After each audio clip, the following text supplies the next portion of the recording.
Bien, muy buenas tardes a todos y a todas nuestros amigos, ¿cierto? Que nos están siguiendo en este minuto a través de nuestro Facebook Live, del fanpage del colectivo Filopoiesis.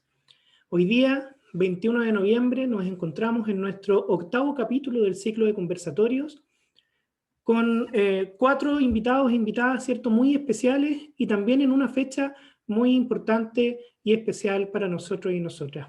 Estoy hablando especialmente a propósito del contexto del Día Internacional de Filosofía, que como bien pueden saber algunos y algunas, se conmemora oficialmente el tercer jueves de cada mes de noviembre por parte de Naciones Unidas desde el año 2005, para fomentar, entre otras cosas, el análisis, los estudios y la investigación filosófica sobre los grandes problemas contemporáneos. Pero también, sin duda, hacemos una mención muy especial por la conmemoración de la Convención por los Derechos de Niños y Niñas del 20 de noviembre del año 89 y de la Declaración Universal en la misma materia del año 59, más aún luego del grave y lamentable episodio de los últimos días en la residencia Sename de Talcahuano.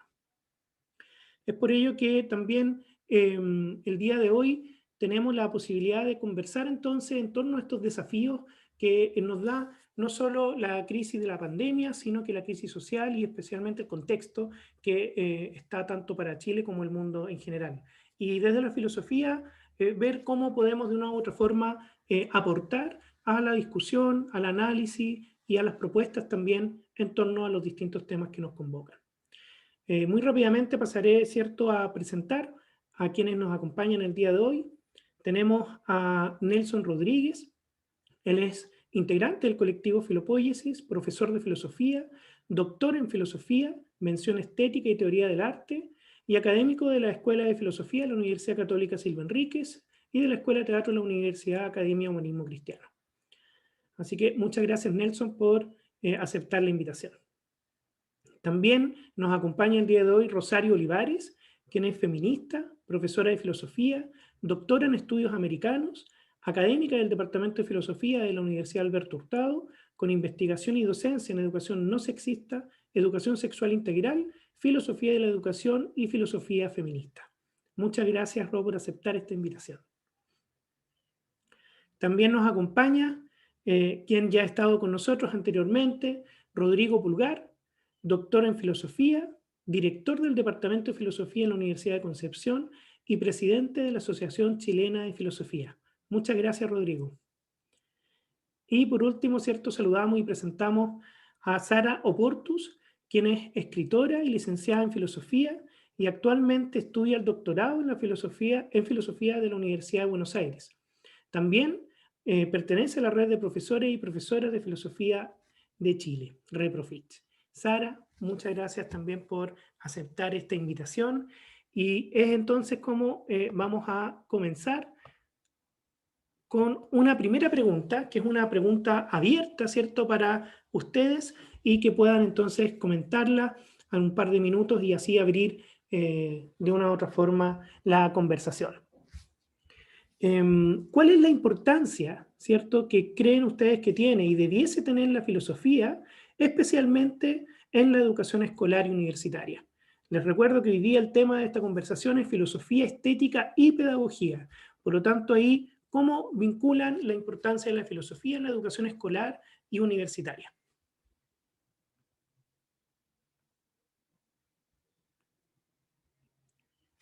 ¿Quién puede comenzar? Sara. Ahí me desmutié. Primero que todo, muchas gracias. Realmente me siento muy contenta de estar con ustedes esta tarde. Muchas gracias a Juan por la invitación. También rescatar que me encanta el nombre Filopoiesis, ya que es el amor por la creación. El verbo poieo es un verbo muy lindo en griego, y si se liga al amor, al deseo por crear, me parece fascinante el título ya del colectivo en sí mismo. Así que muy bueno por eso. Volviendo sobre la pregunta, creo que esta pregunta pudiese responderse de la siguiente manera. Yo creo que de hecho la tiene y tiene una importancia que sin lugar a dudas se posiciona desde un enfoque totalmente contrario a los principios de la comunidad, de la igualdad y de la justicia. Es decir, lo que quiero decir es que, de hecho, la importancia que tiene la filosofía al quedé como estancado, ¿no? Se te ¿No? escucha súper bien. Ya, voy a continuar. Es que como que quedé como me vi como estancada, así ya. Bueno, decía que la importancia que tiene la filosofía, sin duda que la tiene, ya que su enfoque va en una dirección contraria a los principios de comunidad, de igualdad, pero de otra manera, la filosofía, al quedar relegada a los 2 últimos años de enseñanza, y dado que se enmarca en todo un sistema educativo basado en los resultados y las competencias, y además por estar, pero omitida como asignatura en los otros años iniciales de la enseñanza escolar, igualmente está, y tiene una importancia, pero de modo implícito, pues la ideología neoliberal tiene bases filosóficas bien establecidas, y que se manifiestan no solo en los contenidos curriculares, despojados de la vida, despojados de la cercanía que tendrían que tener estos contenidos, que a su vez están puestos en parcelas de conocimiento. Es decir, todo el sistema educativo le subyace una filosofía, por lo tanto creo yo que hay una importancia, sobre todo en términos ideológicos, ya sea por descarte o por presencia en los últimos años de enseñanza, creo yo que la tiene. Lo que deberíamos nosotros revertir esto y hacerla de una manera explícita en todos los años de la enseñanza formal, no solamente en tercero y cuarto medio, y obviamente ligada también a una forma de interdisciplina. La filosofía no debería pararse solita, se para sola, es verdad, pero en un mundo como el que vivimos, donde olvidamos los valores ejes que podrían de alguna manera conducir nuestra sociedad, el lenguaje, por ejemplo, no debería estar desvinculado de la filosofía, el arte tampoco, las matemáticas, debería haber un enfoque donde la filosofía fuese un factor primordial en el cómo concebimos la educación, no tanto desde la psicología de la educación, sino que desde la filosofía de la educación, el cómo nosotros pensamos un ser humano integral en el sentido de que no solamente seamos servidores de un sistema que nos tiene como esclavos, sino que como creadores, como dice el título acá, ¿cierto?, del colectivo, filopoiesis, como creadores de otros mundos, de otras formas de estar y de ser. Esa podría ser una pregunta, o sea, una respuesta a tu pregunta, Juan. Muchas gracias. Bien, muy interesante, Sara, sin lugar a dudas, esta relación también entre filosofía, educación e ideología, y de una otra forma como también hay detectada ahí en lo que tú mencionas una sentida necesidad de poder abordar, en el caso de la educación formal y especialmente escolar, desde una edad más temprana, ¿cierto? Una filosofía también para niños y niñas, y que de una u otra forma hay experiencias importantes, pero no son suficientes. Así que, bien, muchas gracias, Sara. Nelson, ¿cómo ves tú para ti esto de la importancia que debe tener la filosofía en la educación escolar, universitaria, por ejemplo? Bueno, primero agradecer la invitación a participar, y además un honor de estar en este panel con Sara, con Rosario y Rodrigo. Yo comparto mucho con Sara respecto de la encrucijada en la que está hoy día, ¿no es cierto?, la filosofía o las clases de filosofía respecto de un sistema, ¿no es cierto?, o de un enjambre, en el sentido de neurotizar, digamos, el ejercicio de la reflexión, o neurotizar el ejercicio de la analítica, ¿no es cierto?, respecto de la vida, en relación a conceptos, o en relación a autores, o en relación a contenidos, en un currículum que muchas veces, ¿no es cierto?, tensiona más que abre espacios de reflexión, de diálogo, o de encuentro, o de desencuentro incluso. Entonces, de algún modo a mí se me hace que la filosofía tiene que ver con una necesaria experiencia del laboratorio. Sara habló de la filosofía de la educación. Creo que es necesaria la filosofía de la educación en las universidades, creo que ninguna escuela de educación, sea o no de filosofía, no debiera tener o no debiera ser, no debiera estar ausente una filosofía de la educación, precisamente porque, como lo decía por ejemplo, un antiguo filósofo, ¿no es cierto?, John Dewey, decía en Experiencia y Educación una frase muy linda, o sea, la filosofía tiene que ser de algún modo la experiencia, del laboratorio. Es decir, es donde nos encontramos y donde nos encontramos a mirar aquello que estamos viviendo. Y cuando nos encontramos a mirar aquello que estamos viviendo es que de algún modo ponemos en común aquello que estamos sintiendo. Por lo tanto, de algún modo, la filosofía, los profesores de filosofía, tenemos que, ¿no es cierto?, priorizar y dar cuenta de eso que estamos sintiendo. La filosofía en rigor es un sentir, y ese sentir que de algún modo hace amable, hace amar aquello que llamamos vida, y que esa vida de algún modo se está escribiendo en nuestros cuerpos. Por lo tanto, nuestros cuerpos son el registro histórico de aquello que vamos tejiendo y al mismo tiempo desenredando. Por lo tanto, de algún modo la filosofía, ¿no es cierto?, tiene una necesaria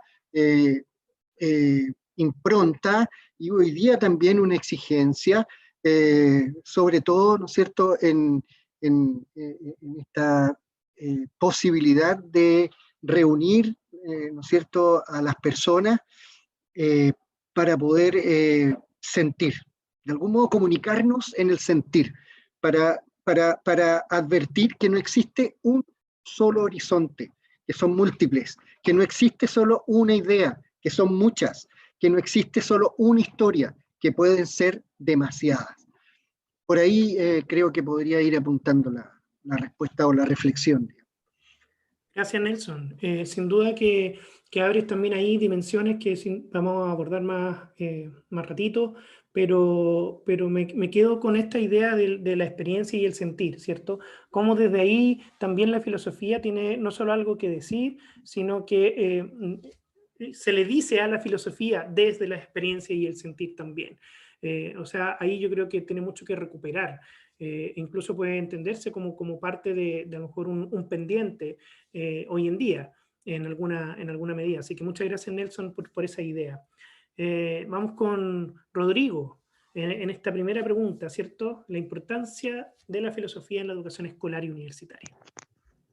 Muchas gracias primero por la invitación, por el poder compartir entre, bueno, Juan, Sara, Rosario y Nelson. A Sara y a Rosario no las ubicaba, no las conocía. Es un agrado conocer y poder compartir con ustedes esta mesa. Así que muchas gracias a este ciclo, ¿ya?, que ha sido un aporte por todos reconocidos y por todas reconocidas.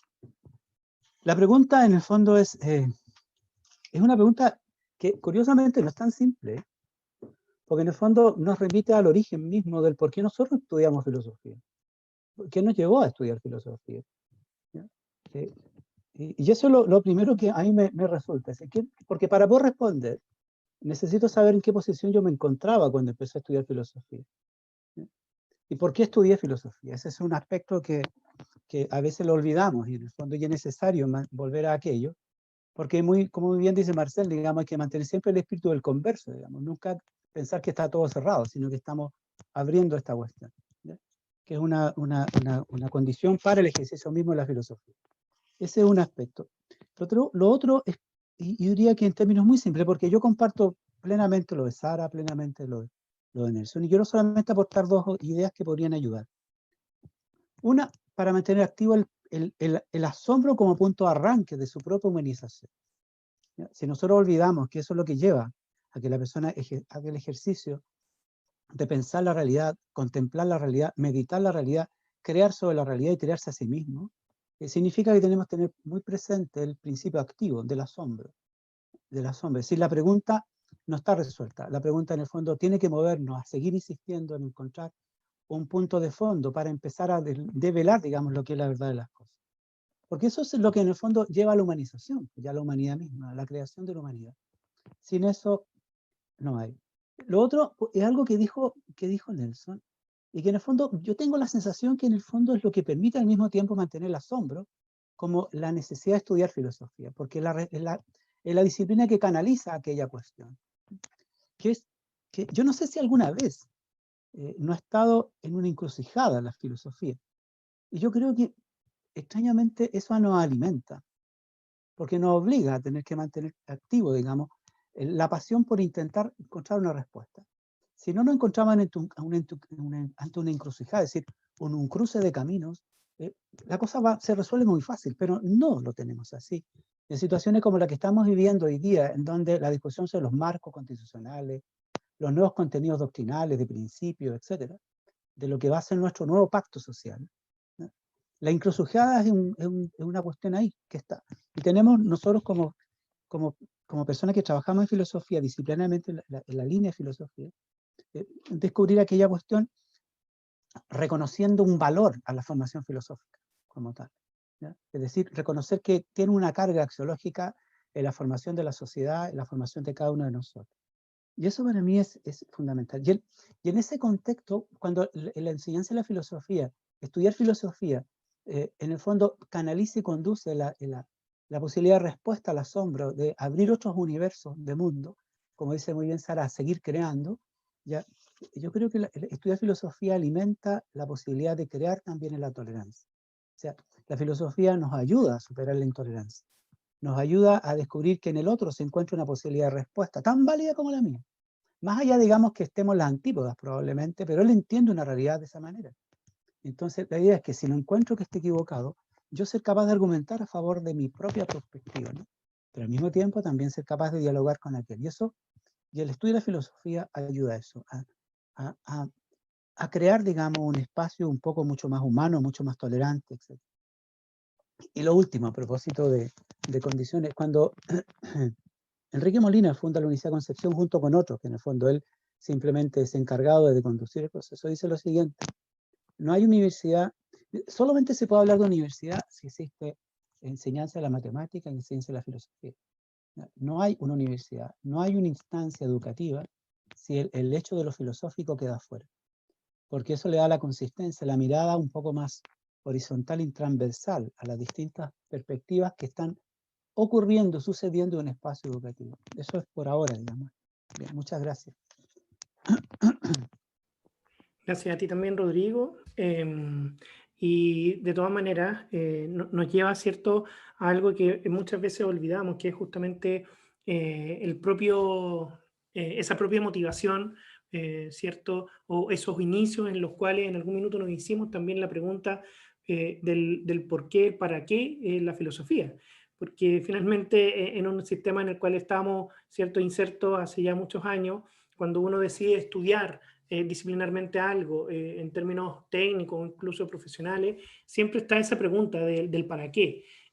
Porque puedo estar muy convencido, muy motivado, con mucha vocación, pero también llega el punto del qué viene después de estudiar los 2, 3, 4 o 5 años, dependiendo del tipo de carrera. Entonces, es interesante esta mirada de volver a la idea del asombro, ¿cierto? Tan propia también como de los orígenes de la filosofía occidental, al menos, de la clásica, entendida por clásica desde la Grecia, y la importancia de la pregunta. Yo creo que ahí también nos quedamos con algo interesante a discutir, porque volvemos a la idea de qué es más importante, si la pregunta o la respuesta, y muchas veces las preguntas terminan siendo las que nos anticipan hacia aquello que viene después. Así que es muy interesante también tu aporte en esto. Y finalicemos esta primera pregunta que era abierta para todos y todas con Rosario. Cuéntanos, ¿qué te parece a ti esto? Bueno, en primer lugar quisiera saludarles a todas y todos, agradecer también a Filopoiesis y a Juan por la invitación. Un gusto estar esta tarde con Nelson, con Rodrigo y por supuesto con Sara, que somos compañeras hace tantos años en la Reprofit ya. Bueno, en verdad agregar, yo creo, nada más a las cosas que han dicho Sara, Nelson y Rodrigo, porque coincidimos mucho, respecto de la importancia y la necesidad de una enseñanza de la filosofía que ayude a encontrar un lugar para el pensamiento en una escuela contemporánea que está tomada por el mercado, por la rendición de cuentas, por la prueba estandarizada, ¿cierto? hay hartos avances en ese sentido a propósito de lo que decía Juan, en la filosofía con niños y niñas, que han sido además avances que se han dado a partir de iniciativas de distintos académicas y de profesores y profesoras por creación filosófica en torno a tener propios programas, como en plantear problemáticas. La importancia de esto también en la formación inicial docente. Nelson decía que es fundamental la filosofía de la educación, a propósito de lo que mencionaba Sara, y a mí me parece que también lo es, pero lamentablemente también el mercado dentro de la formación docente inicial ha quitado los ramos de filosofía de la educación para poner en esos lugares ramos que tienen que ver más con esta educación de mercado, con esta educación que tiene que estar constantemente al día de la política pública, sin preguntarse qué educación queremos ni cómo lo vamos a resolver. Pero también pienso en una filosofía que es un aporte para la educación en general, sobre todo también, como decía Rodrigo, en un momento en que nos encontramos pensando un nuevo Chile que también tiene como una de sus preguntas fundamentales, ¿qué educación queremos para este nuevo Chile? Porque esa es una lucha que lleva ya bastantes décadas. Entonces yo a este contexto quisiera agregar otra pregunta, y es ¿qué filosofía necesitamos para qué educación? Y yo creo que eso también es un debate que tenemos pendiente, porque efectivamente no hay una filosofía. Hoy día que estamos también recordando el Día Internacional de la Filosofía, hay filosofías que tienen distintas formas de investigación, distinto abordaje de los temas, distintas problematizaciones, pero no todas las filosofías nos permiten abrir lugares para el pensamiento en los espacios educativos, ni escolares ni universitarios. Necesitamos una filosofía que pueda interpelar la realidad que vivimos con una tarea fundamental también, que es transformarla, digamos. Entonces yo creo que también queda pendiente en el debate que tenemos de ahora en adelante, qué filosofía queremos que contribuya a la construcción de una sociedad mejor y qué filosofía se necesita también en nuestras escuelas y universidades. Yo creo que eso no está siempre resuelto, porque la filosofía tampoco es un lugar neutral. Lo decía Sara, la filosofía neoliberal también ha hecho su aporte a las situaciones en las que estamos viviendo. Entonces, no siendo un lugar neutral, nosotros tenemos la obligación como académicos, académicas y docentes de tomar partido por una filosofía que permita construir una educación distinta a la que tenemos, que permita sacar el mercado de nuestras vidas, que permita tener el cuerpo y las sexualidades integradas dentro de un ambiente democrático, digamos. Entonces, a todos estos ¿para qué? ¿Por qué? Se agrega también la pregunta, ¿qué filosofía? ¿Para qué educación? Yo creo que hay mucho que resolver todavía por ahí. Sí, de todas maneras, Robo, muchas gracias. Estamos ahí con lo que tú decías también y aportabas en esta línea del qué filosofía, por un lado, o vinculando un poco con la idea de filosofía e ideologías que están también detrás, como lo que decía Sara y tú mencionas nuevamente, ¿cierto? El impacto que tiene el mercado en los procesos de enseñanza y aprendizaje en Chile especialmente. Justamente terminamos dando más preguntas, y ahí lo abordamos un poco la idea de asombro y la importancia de la pregunta, de la experiencia, el sentir, recogiendo un poco lo que han comentado en esta primera idea. Como es la primera, me voy a permitir también saludar a quienes nos están viendo, enviar un saludo a Reprofits, ¿cierto? Ahí las y los colegas que están viendo también esta conversación, a Rosario de Valparaíso, nos están viendo Manuel de Valdivia, siempre muy atento a este ciclo. Y a su vez él nos comenta algo, que lo voy a dejar como un comentario, no es una pregunta, que a propósito de Jorge Millas, ¿cierto? Como desde Jorge Millas sostenía que la filosofía y por ende los filósofos y filósofas tienen como esta actividad de poner el pensamiento en el límite de las posibilidades. Y este ejercicio se debe iniciar desde la más tierna cierta edad, ciertos niños, niñas, cuando se adquiere el lenguaje. Ahí Sara Oportus tiene mucha razón cuando observa ese aspecto y lo referido a la enseñanza de la filosofía también. Así que interesante ahí lo que nos plantean, o preguntas como la de Rocío, ¿cierto? ¿Se pueden separar filosofía y enseñanza? Ahí aportamos más preguntas todavía. Pero quedémonos entonces, Rosario, con lo que tú estabas también ya empezando a esbozar, y pasemos a esta primera ronda con preguntas específicas a cada uno y una, donde te invito, ¿cierto?, a que conversemos en torno a cómo pensar la educación y la enseñanza de la filosofía en este contexto que nos toca vivir, ¿cierto? Más adelante, en la segunda ronda, vamos a conversar específicamente del proceso constituyente, por ejemplo, pero a ver si ahora podemos conversar en torno al contexto de pandemia, por un lado, pero también a todos los tremendos aportes que tú estás haciendo desde tus investigaciones y desde tus áreas de estudio, ¿cierto? Como el feminismo, género. ¿Cómo pensar la educación y la enseñanza en la filosofía entonces en este contexto? Estaba recordando con esa pregunta que en la Reprofit, no recuerdo ya, porque los días pasan muy rápido, si fue el miércoles o el jueves tuvimos la actividad del Día Internacional de la Filosofía, sí, que fue con estudiantes secundarios y secundarias, y ellos nos entregaron hartas herramientas también para resolver estas dudas, sobre todo a propósito de un lugar entre trágico y privilegiado que ha sido la pandemia, para ponernos las preguntas que quizás no teníamos el tiempo suficiente para hacernos antes, digamos, como toda esta situación de una constante angustia que provoca una crisis sanitaria, ¿cierto? De esta sensación de sentirnos frágiles, de estar expuestos de alguna manera a una forma de pensarnos a nosotros mismos y a nosotras mismas que no estaba quizás tan incorporada porque estábamos viviendo la rapidez de la máquina de la vida, digamos, detenerse, entrar a nuestras casas, no poder salir, y sobre todo eso,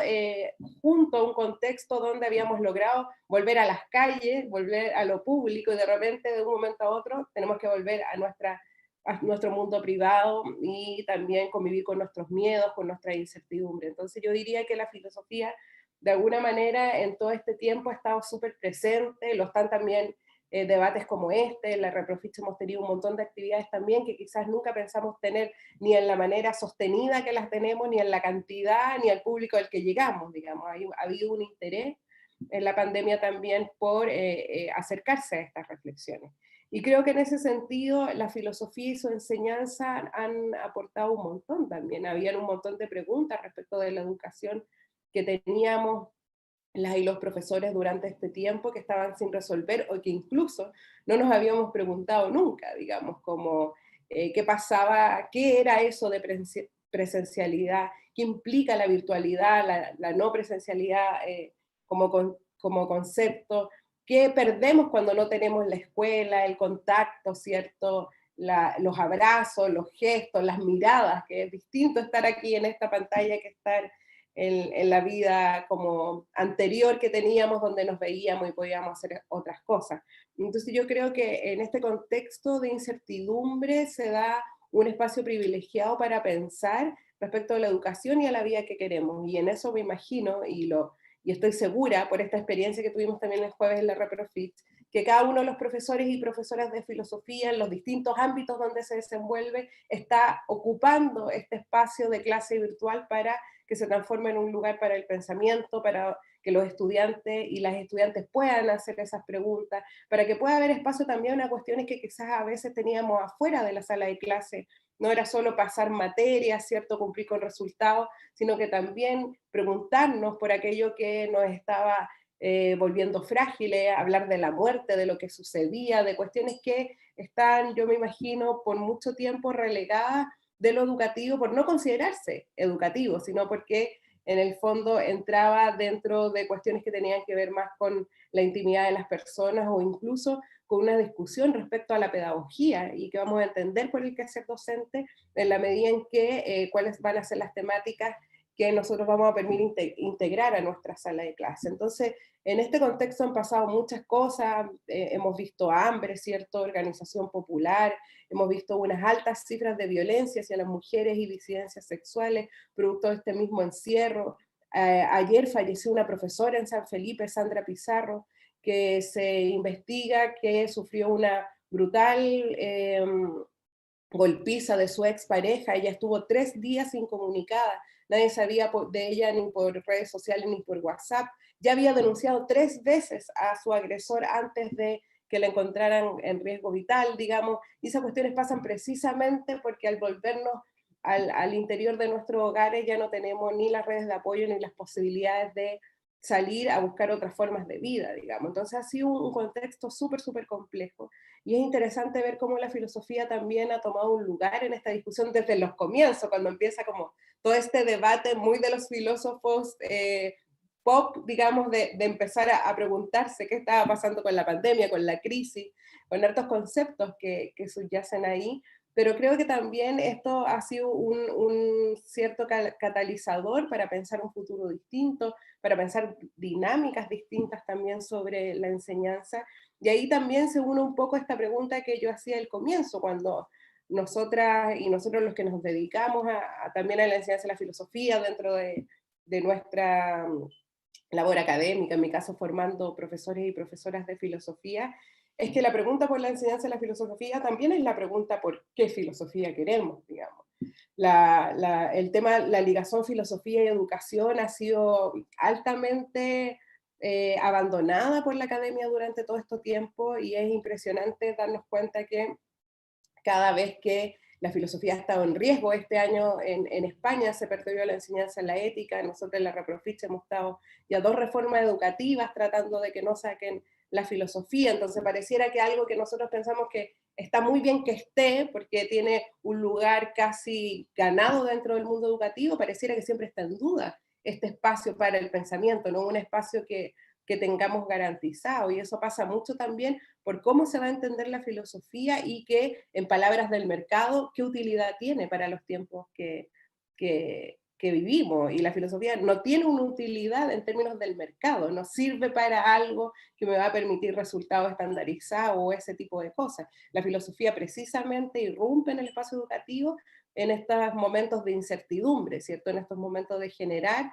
espacio para preguntarnos, para dudar, ¿cierto? Para reflexionar. Y eso no tiene un valor en la educación, o no lo tenía tal vez hasta antes de esta pandemia o hasta antes del 18 de octubre, que entráramos en una crisis social tan profunda que nos llevara a preguntar muchas cosas. O sea, cada vez que estamos en el fondo poniendo en duda, desnaturalizando, desmantelando, descategorizando los conceptos que tradicionalmente hemos entendido por normales, comillas normales, estamos de alguna manera ejerciendo nuestro derecho a la filosofía, que también ha sido una campaña importante para organizaciones como la Reprofich.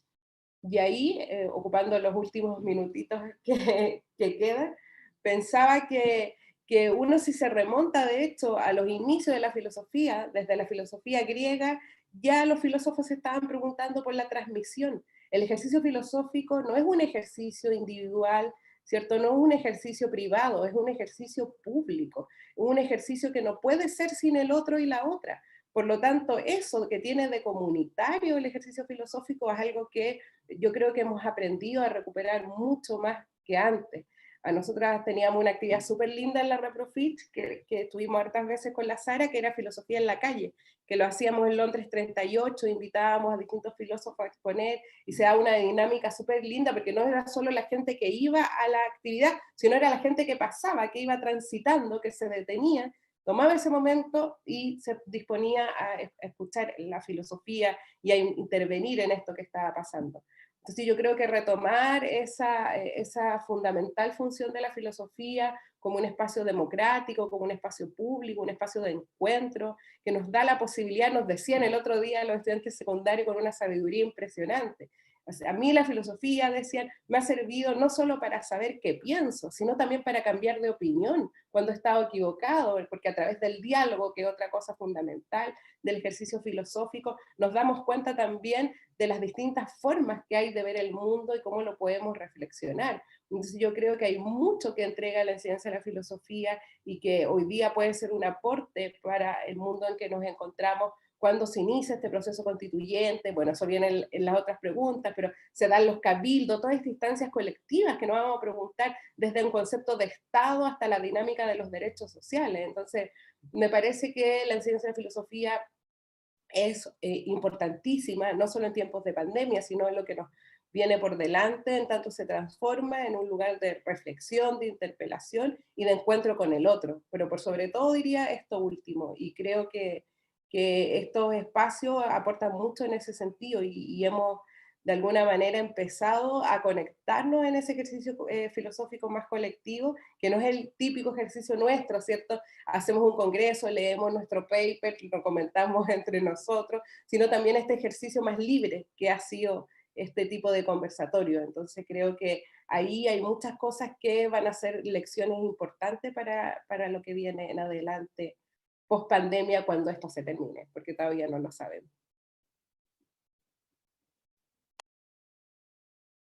Sí, súper relevante también, muy importante lo que mencionas, Rosario, y cómo vas esbozando una vez más esta pregunta en torno al qué filosofía, ¿cierto? ¿Qué tipo de filosofía?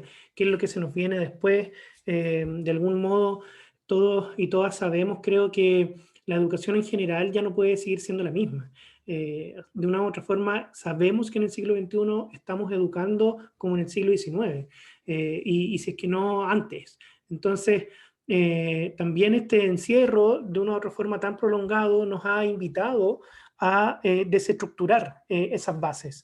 Y para ello la filosofía, y también lo que en alguna otra ocasión conversábamos, ¿cierto? Esto de la educación filosófica, y cómo esta relación entre la enseñanza y la filosofía, ¿cierto?, nos permite liberar también aquello, y ya no es solo abrir las puertas para que la ciudadanía entre, ¿cierto?, a la discusión académica en torno a la filosofía, sino que cómo la filosofía sale finalmente, desde la enseñanza me refiero, y puede utilizar estos espacios públicos, colectivos. Creo que eso es sumamente también relevante, así que te agradezco mucho, Rosario.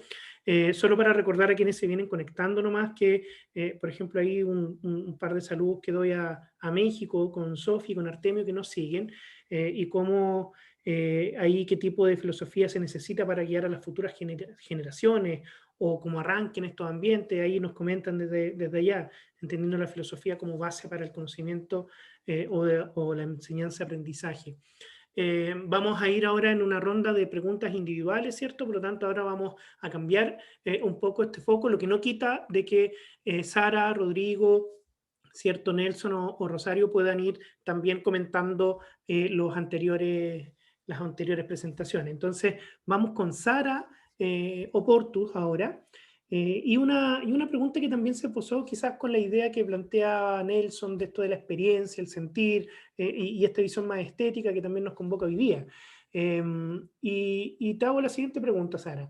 ¿Qué relación entonces visualizas entre, por ejemplo, el arte, especialmente el teatro, y la filosofía? Tú tienes ahí especial experiencia.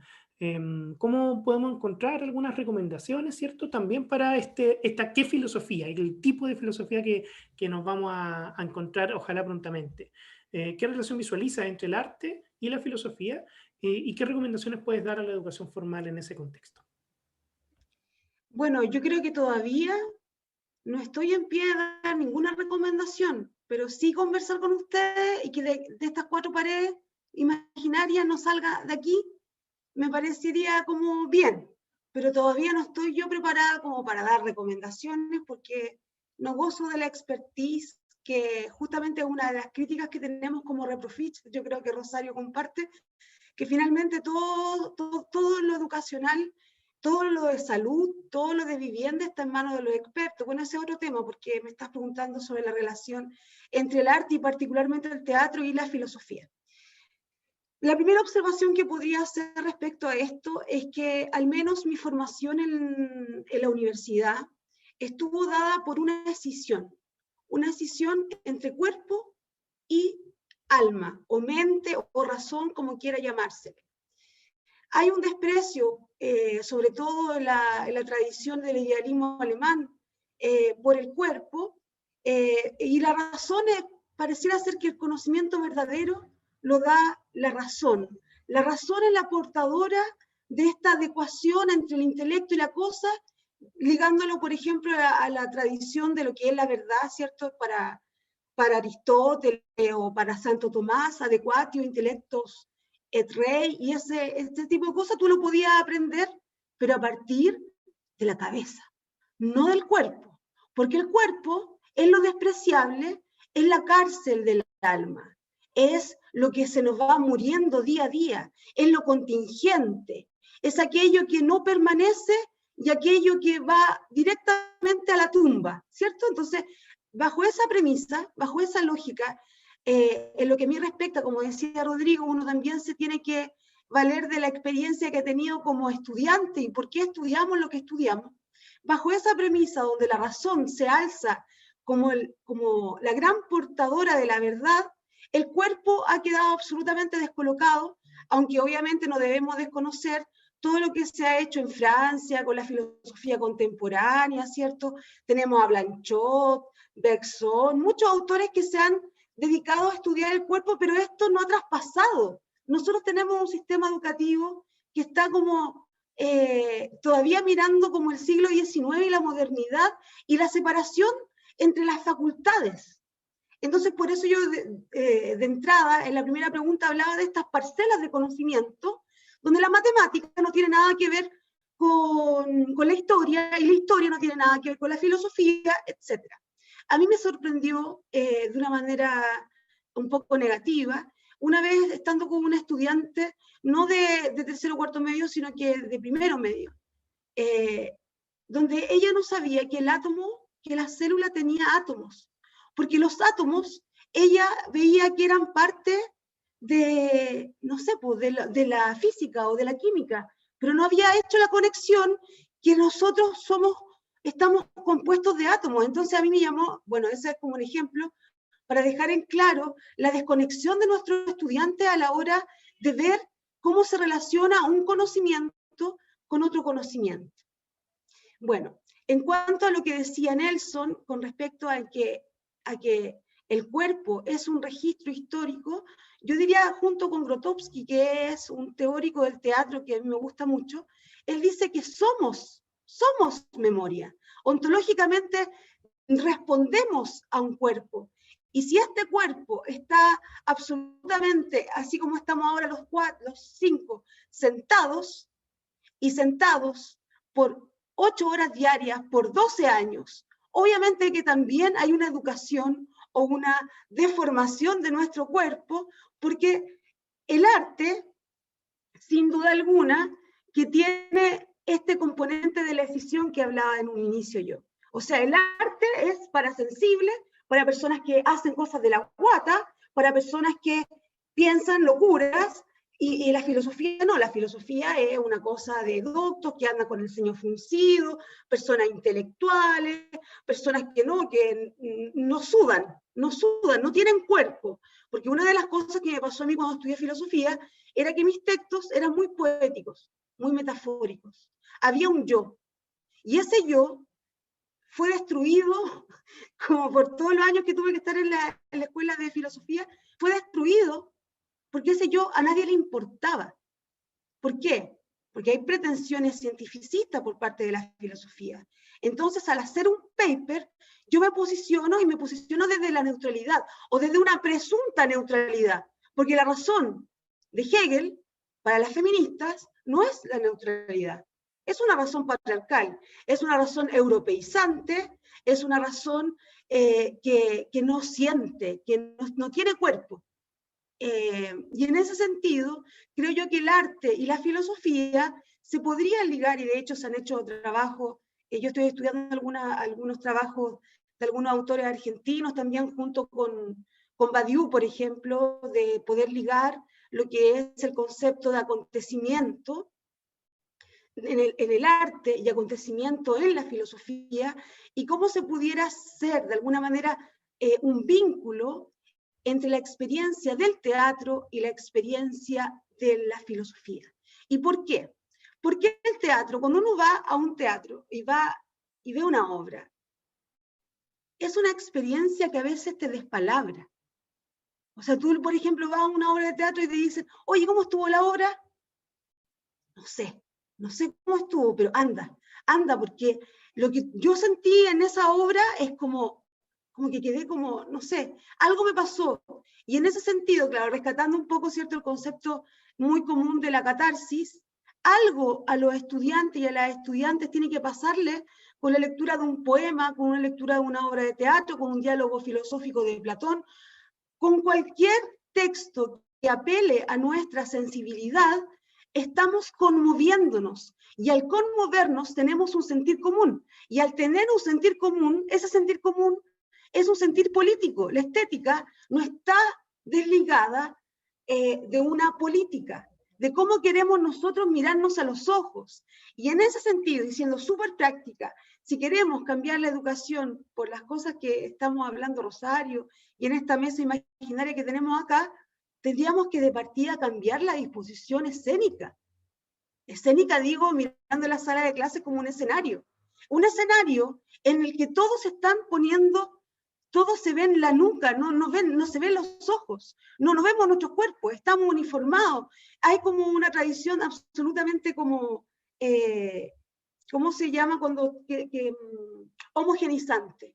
Unidimensional, diría Marcuse. Estamos en una educación unidimensional.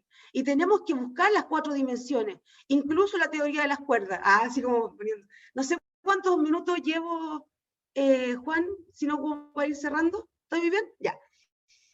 Bueno, entonces siguiendo con la importancia, siguiendo con la importancia del cuerpo, eso, como que hablamos justamente del cuerpo de manera cientificista. En biología se pasan los contenidos del cuerpo como del cuerpo, no de nuestro cuerpo. No, o sea, pienso yo que en cada... Yo fui muy, como, a ver, hablando como en términos biográficos, digamos que me fue muy bien, me creí todo el cuento ese que dicen que hay que ser buen estudiante, que hay que tener buenas notas, salí con no sé cuánto, la beca Gómez Milla, toda la cuestión. Y puedo decir que en una clase de biología, por ejemplo, se descuartiza el cuerpo, como en una clase, como se disecta, ¿cierto? Pero nunca vemos el todo de la realidad. Y en ese sentido, de nuestro cuerpo, y en ese sentido creo yo que lo mismo pasa con esta división entre alma o razón y cuerpo. Y me gustaría solamente dejar una pregunta lanzada, así como Rosario, que me encantó que dejara la pregunta lanzada y como en el aire. ¿Es si acaso, por qué las mujeres, digo genéricamente, con nuestra diferencia sexual y biológica, por qué las mujeres hemos sido desplazadas de esta razón? ¿Y qué relación existe entre el cuerpo femenino y la razón? Eso me gustaría como dejar planteado, porque también es una cosa muy interesante la relación que hay entre emoción, sensibilidad, cuerpo, porque si estamos con este mono binario, la mujer queda como del lado, ¿cierto?, del pathos, no del logos. Entonces eso, muchas gracias, por ahí podría ir respondiendo también. Excelente, Sara. Finalmente nos diste varias recomendaciones, ¿viste? Yo creo que de todas maneras podemos tomar muchas de ellas porque terminas conversando también en base a estas ideas que justamente no están instaladas dentro de los dispositivos actuales, tanto políticos como privados, muchas veces en el ámbito de la educación. Y poder hablar entonces ya no de la especialización, sino que de la interdisciplinariedad, poder hablar ya no de la razón, sino que también de la intuición, de la intuición poética, como decía, no sé, María Zambrano, pero también del cuerpo.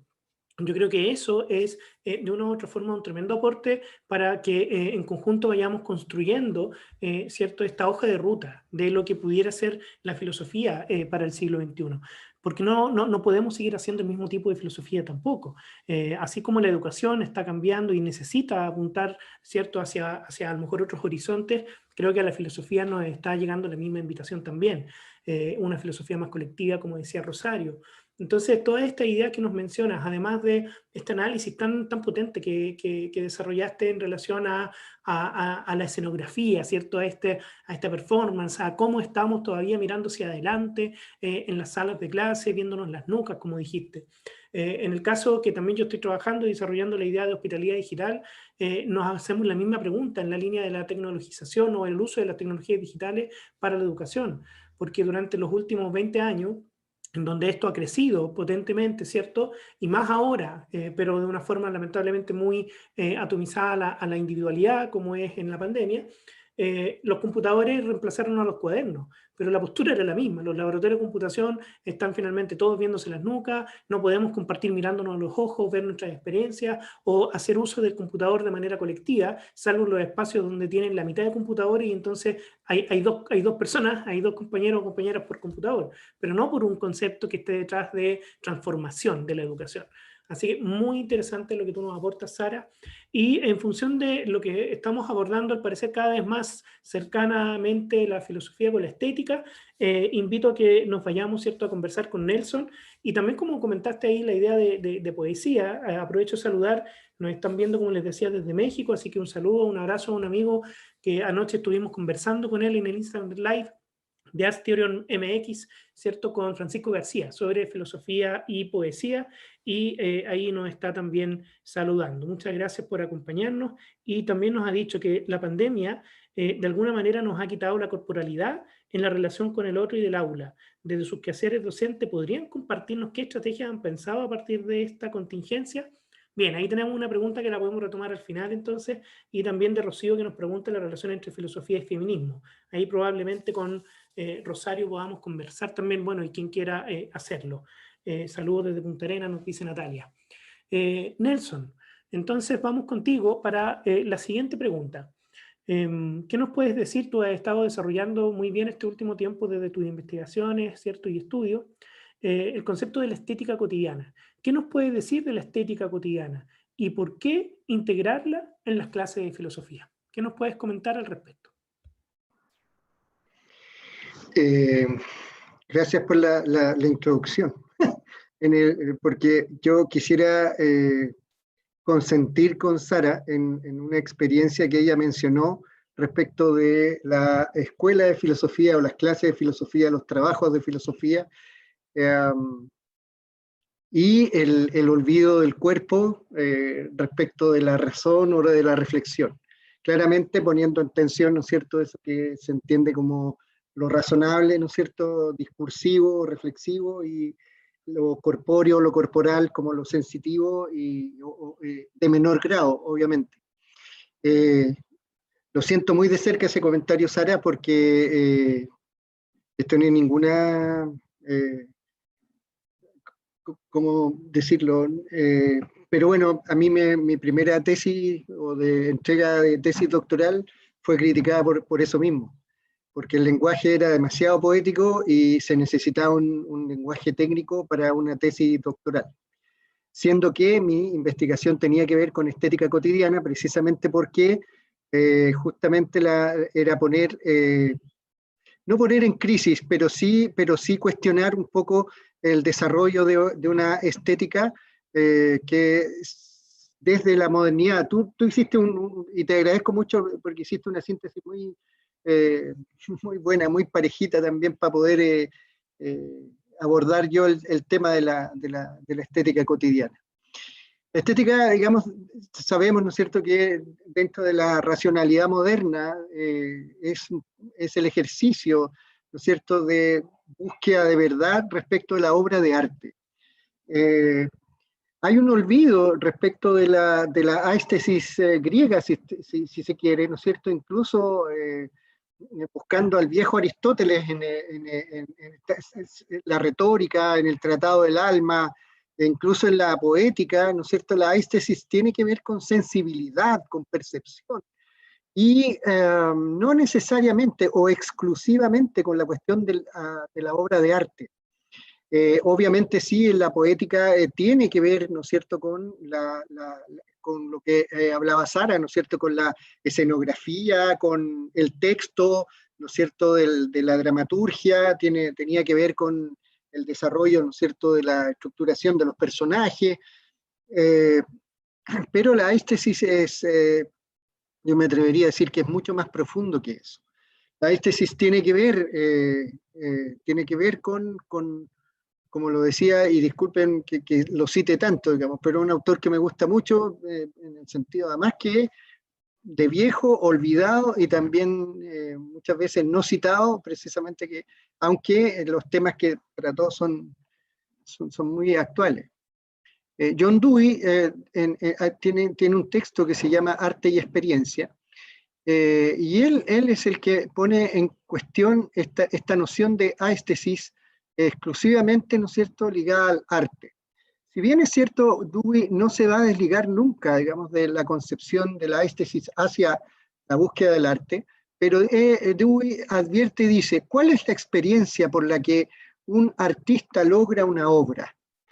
Entonces, esa experiencia, de algún modo, él dice, bueno, es la experiencia de la vida. ¿Y dónde la dejaron? Entonces, que hoy día vemos una obra y no alcanzamos a ver la historia de esa experiencia. ¿Y dónde dejamos la historia de esa experiencia? Que hoy día, cuando vemos la obra, dejamos de ver la obra para reivindicar el rostro del artista, y no el rostro, sino su nombre. Y no el rostro, sino su nombre, sino su biografía.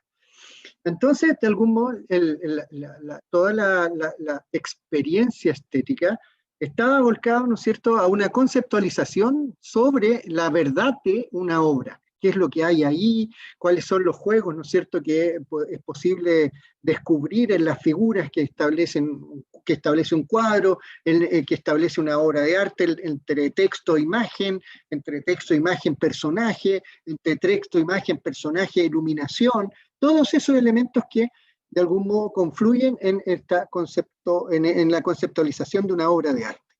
Pero Dewey entonces dice, en sus primeras páginas, dice, hay que ir a los primeros materiales, hay que ir a los primeros materiales de esa experiencia. Y los primeros materiales de esa experiencia tienen que ver con cómo nosotros nos relacionamos con la vida. Y ahí aparece la experiencia del cotidiano. Hay un filósofo chileno, también yo creo que uno de los filósofos importantes, que le devuelve este significado de estética a la noción de estética, o la relación de estética y vida, que es Fidel Sepúlveda, poeta además. Fidel Sepúlveda tiene un texto que el próximo año se cumplen 25 años de ese texto, que dice estética, sentidos y sentido.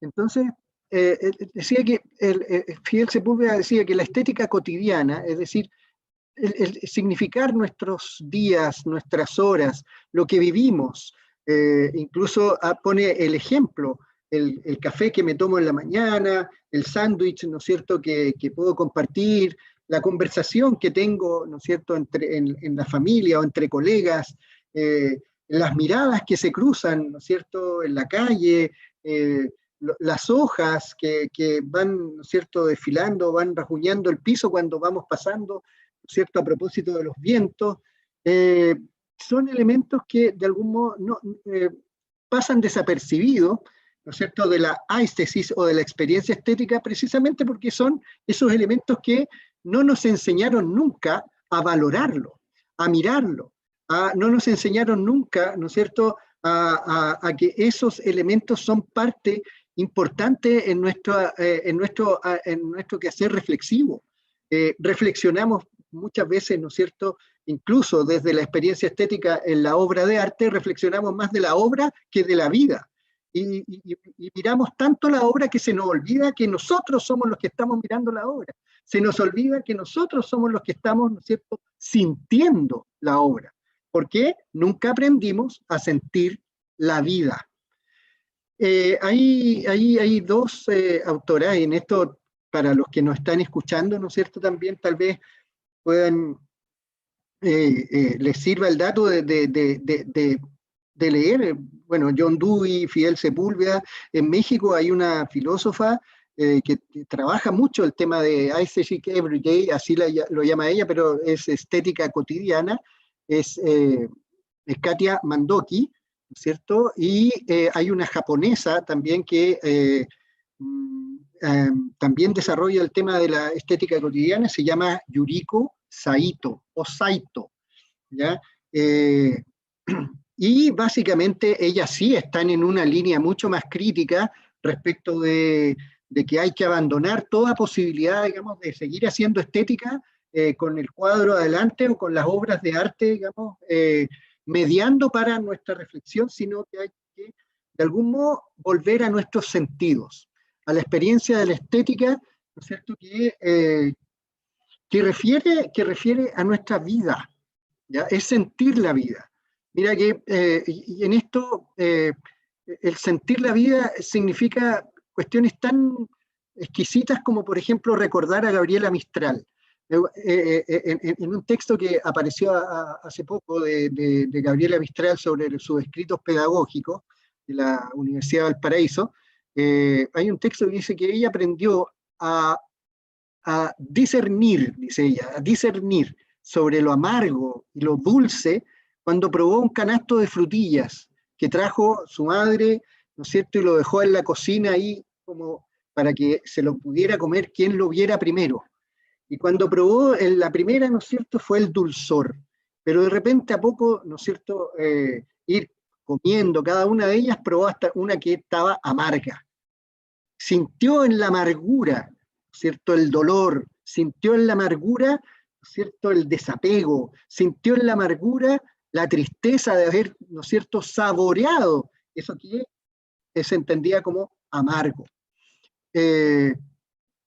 Otra experiencia que la misma Gabriela Mistral, ¿no es cierto?, en ese texto advierte, ¿no es cierto?, dice, yo vi cómo, yo aprendí a ser madre como las aves protegen a sus crías y protegen a sus polluelos.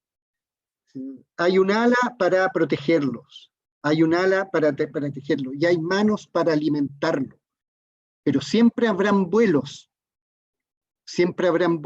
para vivirlos. Y esos elementos, ¿no es cierto?, van configurando un modo de sentir que supone sino supone la autenticidad, ¿no es cierto?, de esa experiencia verdadera que no está verdadeada en una obra de arte, sino está verdadera en lo que somos, en lo que vamos sintiendo, en lo que registra el cuerpo. Por último, citando también a Gabriela Mistral, la experiencia, ¿no es cierto?, de un buen docente que aprende a contar, la experiencia de un buen docente que aprende a contar la historia, con historias. Definitivamente, ¿no es cierto?, Gabriela Mistral incluso hace un énfasis, ¿no es cierto?, y dice, ese profesor que pone humor, ese profesor que no solo pone humor, sino que gusta de reír mirando al rostro, ¿ya? Ese profesor, ¿no es cierto?, que además se goza en fantasear, en llevar la historia, ¿no es cierto?, para apuntar al corazón, no para dejarla en el registro del cuaderno o dejarla en el esquema de la pizarra, ¿no es cierto?, o dejarla en la grabación de la clase virtual, sino para dejarla en el corazón. Por lo tanto, la estética cotidiana también así, tiene que ver con una construcción de pragma respecto del lenguaje. Es decir, tenemos que hacer un esfuerzo de lenguajear a partir de lo que vamos sintiendo, de lo que vamos viviendo. De modo que la reflexión, ¿no es cierto?, de un modo coherente y consistente, se vuelva poderosa respecto de proyectar la vida, de esa vida que se proyecta sentida, para poder vivirlos en los vuelos, y no necesariamente quedar anclados, ¿no es cierto?, ahí en los conceptos que finalmente no me van a permitir movilidad. Me gustaría leer algunos párrafos, porque esto lo hemos ido trabajando con algunos estudiantes, de hecho, los voy a nombrar porque han sido ellos bastante incisivos en mantener este ritmo, digamos, con la estética cotidiana en distintas disciplinas y sobre todo en el quehacer de sus prácticas profesionales. El Gabriel, la Catalina, la Betsabe, Aldo, ¿no es cierto? Ellos advierten y reflexionan, han escrito algunas cuestiones como mucho se ha dicho de estética, de éstesis, de percepción, de sentido, de sensibilidad, de sensaciones, y todas esas refieren, ¿no es cierto?, a la experiencia de abrirse al conocer de aquello que nos rodea, de un modo que podamos apresar la realidad, llevarla al corazón, intentar, ¿no es cierto?, para intentar comprender, ¿no es cierto?, en el decir, en el hablar, en el conversar, todo aquello que vamos viviendo. Y ahí una experiencia también importante, la estética cotidiana requiere de los demás, de los otros, de las otras. La estética cotidiana no es una sensibilidad, ¿no es cierto?, como la reflexionó la estética hermenéutica o la estética, ¿no es cierto?, del romanticismo hacia atrás, hacia la modernidad, que era el sujeto y la obra.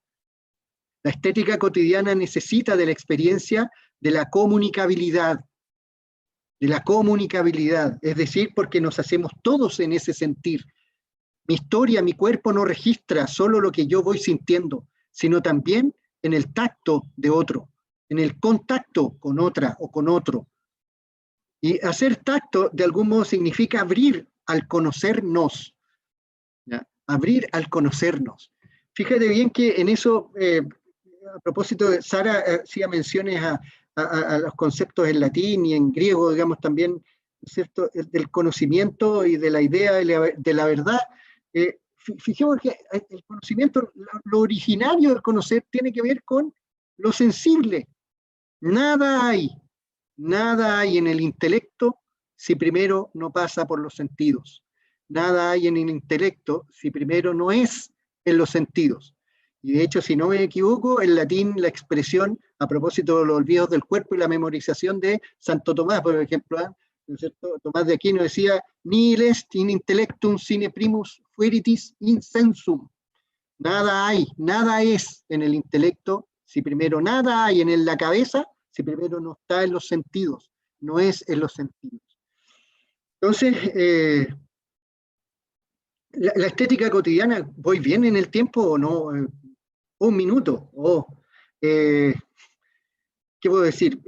La estética cotidiana entonces refiere a esa sensibilidad que nos despiertan las horas, eso es, ¿ya? Para reconocer aquello que nos conmueve, aquello que nos transporta a un significado por el que armamos y desarmamos la vida, ¿ya?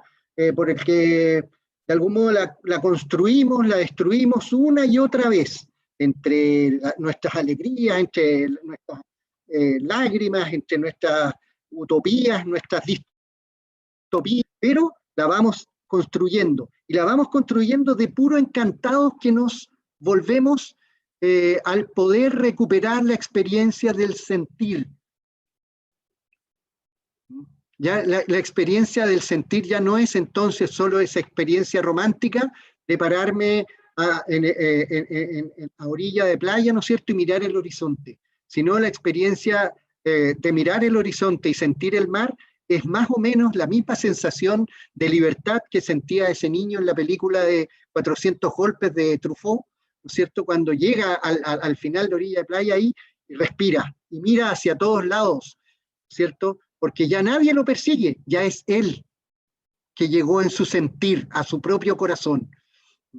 Entonces, porque la vida es eso, la vida que nos sale al encuentro y la apresamos en lo más profundo, siguiendo el latido de cada sentido, en nuestro cuerpo, Creo que ese es, incluso citando a Husserl, él dice, el cotidiano sigue siendo una idea general, el cotidiano es nuestro cuerpo suelo, es decir, nuestra ancla. El cotidiano es aquello que está latiendo en nosotros para abrirnos a esas vastedades pequeñas, ¿no es cierto?, tan humildes como las horas de estar descubriendo un mundo o mundos entre todos y todas. Eso podría decir, bueno, y la necesidad, ¿por qué tener en la escuela, y no solo en la escuela, sino en nuestras universidades, al menos un capítulo de la experiencia estética y de la experiencia estética cotidiana? Es precisamente para entender que como pedagogos, como educadores, educadoras, ¿no es cierto?, profesores, profesoras, ¿no es cierto?, no solo somos transmisores de conceptos o de ideas, sino somos experiencias que buscan construir experiencias otras. Muchísimas gracias, Nelson. Sin lugar a dudas, bueno, nos tenemos que no ceñir a los tiempos del Cronos, sino que un poco ir, ¿cierto?, ir un poco más allá, porque estas conversaciones nos podrían tener todo el día, ¿cierto? Y sin lugar a dudas, es un esfuerzo que quienes están conversando en filosofía tengamos que ceñirnos a este tiempo cronológico, así que les pido disculpas porque de verdad sé que perdemos mucho de lo que ustedes nos pueden, ¿cierto?, ofrecer. Pero en función también de aquello, saludar a quienes nos están viendo, nos están dejando algunos saludos y preguntas, a Ramón Torres, por ejemplo, desde Ecuador. Acá hay una pregunta que, a propósito de lo que también se hablaba antes, después retomo lo de la ístesis, ¿cierto?, y la estética cotidiana. Nos dice si vemos alguna, Gabriel nos pregunta si vemos alguna ventaja en la educación online, ¿cierto? ¿No será esto un desafío para la educación en nuestro tiempo? Ahí en relación a los temas anteriores que conversábamos. Y También Francisco de México comenta, creo que de alguna manera compartir la pantalla frente a frente con los estudiantes puede ser una ligera nueva ventaja, aunque sea mínima. A propósito de lo que decía Sara, ¿cierto? Como vernos de frente, en la medida que las cámaras estén encendidas, eso sí, pero de ser así pudiera ser un primer aporte. Y en relación a lo de la educación online, solo me toca en relación a lo que estoy estudiando, ¿cierto? Y ver cómo desde la hospitalidad digital, al menos la invitación ahí sería a, primero que todo, reducir la brecha digital, porque existe una brecha todavía en temas sociales, culturales, territoriales, etarios, de género, en temas de inclusión, discapacidad, que hace que finalmente, nuevamente, esta educación online no sea para todos y todas. Entonces, ahí hay que poner un foco también en aquello. Bueno, y hartos comentarios en relación a cómo en la escuela podemos, ojalá, estar dejando que los estudiantes puedan no solo estar dentro de la sala, sino que salir, mirar, que vean, que sientan el día, la tarde, la mañana, comentarios que nos deja Natalia desde Punta Arenas. Así que esto está, sin lugar a dudas, llegando muy, muy a fondo a quienes nos escuchan, les agradezco aquello. Y vamos entonces rápidamente con Rodrigo. Después ya la última ronda de preguntas vamos a tener que sintetizarla quizás un poco. Pero acá Rodrigo Pulgar, ¿cierto? Presidente de la Asociación Chilena de Filosofía. ¿Cómo lo ves tú, Rodrigo, en relación a, y qué nos puedes comentar en relación a la imaginación y a las proyecciones pedagógicas, ¿cierto?, en la educación estética? También con una mirada desde la ética, que es también algo que tú has trabajado mucho. Cuéntanos un poquito de eso.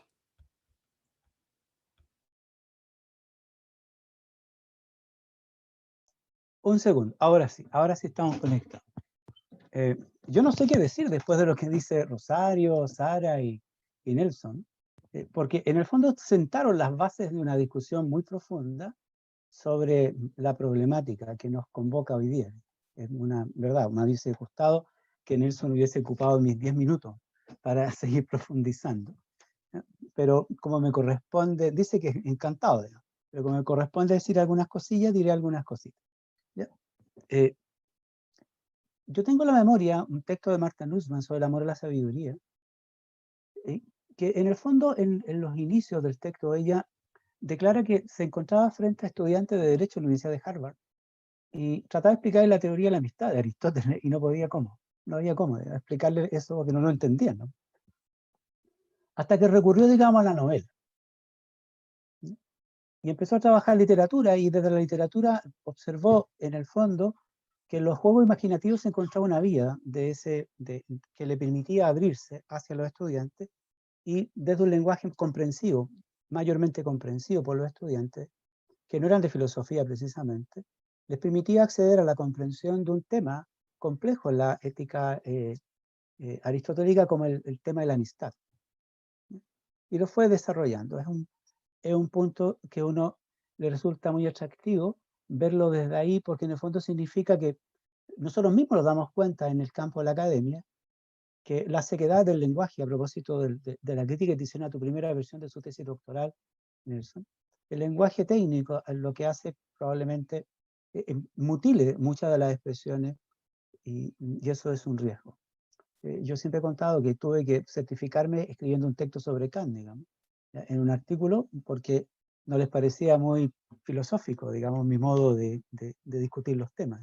Entonces tuve que responder desde un comentario en el primer prólogo a la Facultad del Juicio de Kant, para decir, bueno, en realidad sí, en realidad el hombre es complejo, y por lo tanto vale la pena, digamos, que esté trabajando con nosotros, digamos. Bueno, yo lo tomé como una especie de tirón de orejas, pero también al mismo tiempo como una suerte, si en realidad por algo ladran los perros, ¿no? Como diría el Quijote, ¿no? O sea, en el fondo, por algo reclaman, porque en el fondo se divorciaron de la misma matriz. En la misma matriz se encontraba poesía y filosofía, y se divorciaron nomás, simplemente le expulsaron a la literatura y por lo tanto expulsaron muchas de las variables que están aquí, que es el problema, digamos, de la imaginación. Esa es una primera cuestión, recordar eso para mí es muy fuerte, porque a mí, por ejemplo, un amigo común, que Alex Ibarra, me dice, eras tú de aquellos que en el fondo era criticado porque tu lenguaje no se correspondía. Sí, era de aquello. Entonces había que hacer el ejercicio filosófico, digamos, duro y puro y técnico para poder darse a conocer. vale para poder ser de un modo u otro respetado, digamos, también. Ese es un aspecto.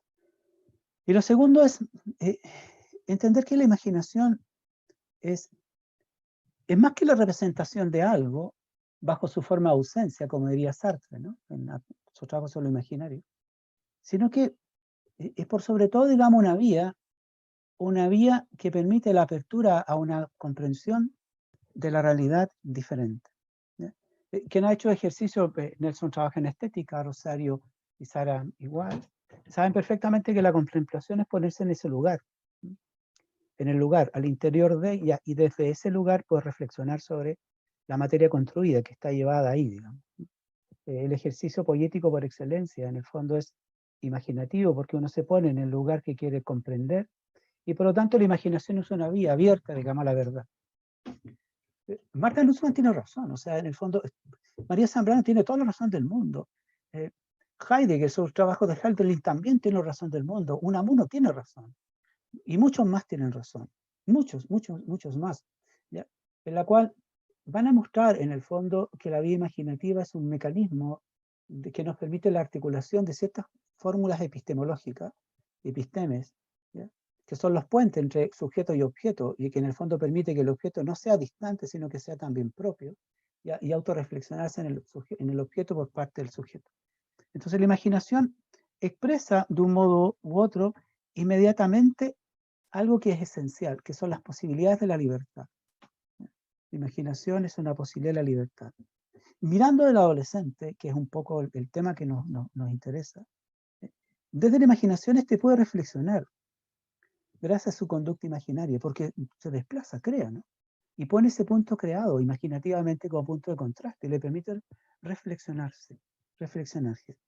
La imaginación libera de lo inmediato, de lo concreto. Por ello la reflexión, cuando usa la imaginación, se hace posible.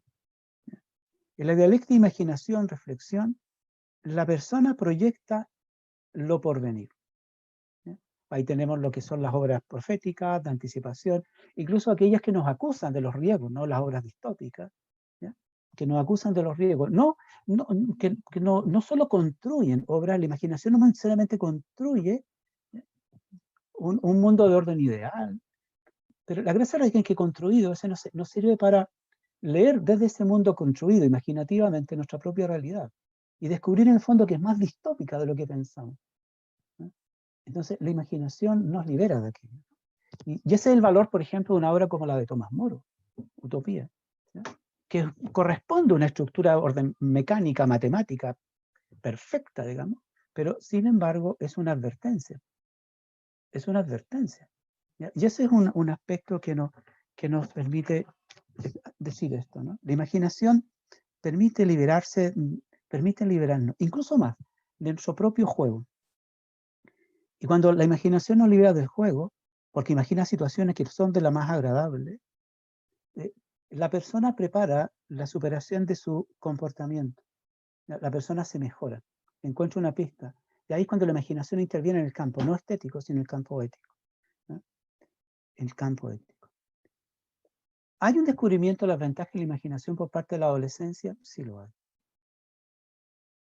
Pero sin embargo, en el campo formativo, en el campo, y a propósito de filosofía y la educación, que tiene que estar muy atento a este tipo de cuestiones, no descubre su ambigüedad, no descubre el potencial riesgo de quedarse atrapado en aquello y no entender que es un ejercicio liberador, ¿no? Para la recreación de su propio mundo vital. En vez de reconocer la realidad del objeto imaginario, lo podemos revestir de cualidades de lo real. Por lo tanto, encontramos en ello realidad, tanto más grata cuanto de él depende su existencia. Y eso puede ser una conducta patológica, quedar encerrado en el mundo imaginativo. ¿Ya? Y no es bueno. En el fondo corresponde a soñar despierto, nos sumergimos en el mundo de las imágenes. ¿Ya? Es como la emoción, ¿no? Que en el fondo el desenlace natural es el sentimiento, pero ese sentimiento sería absolutamente riesgoso y peligroso. La gracia radica en que seamos capaces de observar la imagen, entender que ella es ambigua y que por lo tanto lo imaginado exige una reflexión que revela su sentido ético, que lo imaginado, porque en el fondo en lo imaginado, como yo me proyecto en algo, y como se proyecta algo, ¿ya? Yo puedo perfilar situaciones de orden vital. ¿Ya? Y cuando proyecto esas situaciones de carácter vital, ¿ya? Yo puedo reflexionar éticamente sobre lo conveniente e inconveniente, lo posible de lo imposible, lo justo de lo injusto, lo honesto, lo deshonesto, etc. Lo que tiene valor y lo que no tiene valor. Lo que tiene valor de lo que no tiene valor. Esto implica proyecciones pedagógicas, ¿no? Que es un poco la cuestión que está encerrada en la pregunta. Implica proyecciones pedagógicas. ¿Qué sucede? A veces los profesores y profesoras, preocupados por ahorrar a nuestros alumnos los peligros del ensueño, aplicamos un método radical, tecnocientífico, para decirlo en lenguaje simple, puramente tecnológico, ¿no? Aplicamos un método radical, con un estricto trabajo didáctico, que lo que hacen es constreñir al adolescente, un poco lo que plantea Sara, ¿no? Te constriñen, en el fondo no te deja volar, ¿no? Te constriñen, ¿no? Yo tengo hijos ya mayores, ¿no? Y uno observa desde la propia libertad que en el fondo el colegio, la escuela, fue un espacio no de liberación de la imaginación, sino que en muchos casos fue constreñir, frenar. Entonces, claro, no puede producirse ni siquiera una reflexión ética en la materia, porque en el fondo la imaginación no le permite el ensueño, no le permite soñar mundos posibles. Y eso es un punto, ¿no? Bueno, la ventaja radica en que en casa eso se discutía y se podía reflexionar y tal, y cada uno voló, ¿no? Pero eso es. Si nosotros profesores, ¿no? No filósofos, profesores, ¿no? Constreñimos didácticamente a la persona que formamos, que colaboramos en su formación, ¿no? Matamos la imaginación. Y al matar la imaginación, la posibilidad de una reflexión ética, ¿no? A propósito de la creación estética, desaparece. ¿Por qué? Porque en el fondo imponemos los hábitos. De este modo, de este modo, de este modo, de este modo, de este modo. Es como pintar, digamos, en clase, mi señora es de arte, ¿no? Entonces cuando trabajaba en arte, ella fue a un proyecto piloto, que era trabajar con niños de primero a séptimo, no le interesaba media, porque 6 media están perdidos, digamos. En el fondo, porque el aprendizaje de la belleza está antes, digamos, hay que generarla, y como en filosofía, al modo de Jorge Millo. O sea, pensemos que eso se aprende de pequeño, o se aprende a gozar de pequeño, ¿no? Entonces, dice, ella se encontraba en el fondo que los formatos son una hoja en blanco, pero dentro de la hoja en blanco un marco. Y solamente puedes crear en ese marco. Fuera de ese marco es imposible, ¿no? Bueno, ¿y qué pasa si la imaginación rompe ese marco? No puedes. Y como no puedes, será sancionado. ¿Y será sancionado con qué nota? Reprobación. Por lo tanto, tu capacidad de reflexionarte en la propia creación no es posible. Peleaba contra aquello, hasta que se aburrió y dijo, hasta aquí llego. Bueno, le dijeron, hasta aquí llegaste, en el fondo. Porque claro, mucho juego imaginativo no es muy interesante. ¿Cuál es la gracia? La imaginación explota un aspecto positivo de la vida humana, que es esa capacidad prospectiva y exploratoria, ¿no? Prospectiva y exploratoria. Contra el ensueño no hay mayor arma que el despertar.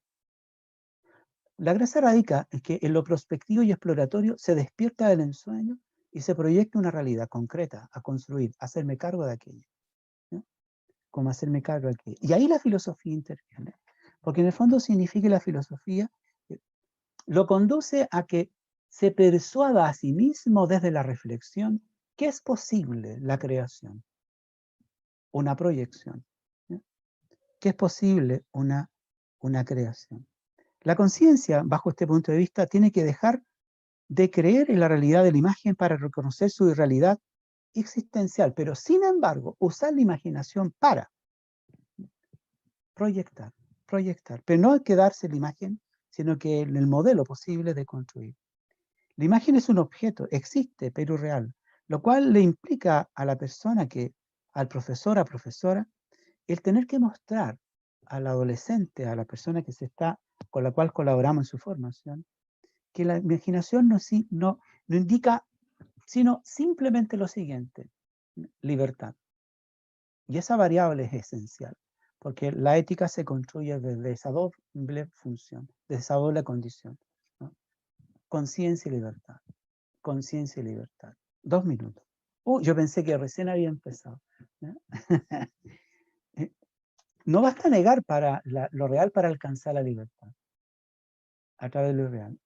Ni puede uno contentarse con transformarlo imaginatoriamente y por la imaginación mediante el gesto. Se requiere un cambio concreto y la imaginación lo permite. Por eso la educación insiste tanto en la expresión personal del alumno. Por ejemplo, en el caso de Paulo Freire, ¿no? Donde la variable imaginativa es un elemento compositivo, digamos, de su proyecto pedagógico, ¿no? Porque es eminentemente liberador, ¿no? Es distinto a una formación, una pedagogía coactiva, ¿no? Que presiona sobre la tarea de la persona que se está formando para impedirle soñar. Entonces, cuando la imaginación, desde la imaginación aflora, digamos, el principio de la libertad, significa que superamos lo coactivo. Y eso, para un sistema de costo-beneficio, de resultados, que mide todo en función, digamos, de números, es un peligro. Es un peligro. Por eso la filosofía es peligrosa. Por eso siempre está en la encrucijada, ¿no? Por eso está en la encrucijada, porque en el fondo lo que hace es mostrar, digamos, mostrar. Y quiero terminar con lo siguiente. Yo creo que el ejercicio imaginativo a mí me encanta, porque en el fondo creo que es el mejor signo del modo como la imaginación libera y crea mundo, ¿ya? Y que le permite al sujeto superar la ensoñación para entender que la clave es su propia libertad, ¿no? La clave es su propia libertad. Y yo siempre recurro a este ejemplo porque me parece fantástico. Niebla lo leímos todo, ¿no es cierto? Sabemos que Agustín Pérez toma el tren, llega a Salamanca, se baja en la calle de la estación, y de ahí camina, digamos, hasta ese librero, la casa de Unamuno, y toca la puerta, tac, tac, tac, y le dice a Unamuno: libérame. Y él le dice: lo siento, lo siento. ¿Eres tú el sujeto de reflexión? Yo no. Ya eres tú. Ya eres tú. Basta con que un sujeto te piense y te reflexione para que siga existiendo. Bueno, pero eso es un ejercicio imaginativo. Imagínense el peso de la reflexión ética que ello implica. El peso de la reflexión ética, el dilema ético que está presente en ello. O sea, ¿me hago cargo o no me hago cargo? La imaginación le permite descubrir la libertad para hacerse cargo de aquello. O, horrible, caer en la ensoñación y no superar la ensoñación. Pero si cae en la ensoñación no es libre. Y si no es libre, no es sujeto ético. No es porque queda atrapado en una especie de tautología, ¿no? Continua, ¿no? Nunca sale. Es como, digamos, la necesaria salida de Descartes a propósito del cogito. Necesita superar el solipsismo, recurriendo a otra cosa: Dios. Es lo mismo. La imaginación lo que hace es saca al sujeto de su estado de ensimismamiento y lo pone frente a la realidad, y en esa realidad se descubre libre. Si es capaz de superar aquello, es libre. Y si es libre, es un sujeto potencialmente ético. Eso. Y última cuestión. Yo tengo y eso lo creo, y eso lo saben, los que me conocen lo saben, que la ficción cumple una tarea en el campo de la filosofía fundamental. Fundamental. Cuando uno ve, por ejemplo, la película Wall-E, uno observa en la película una reflexión sobre el estado del sujeto tecnologizado, donde la máquina salva al sujeto. El sujeto dejó de imaginar.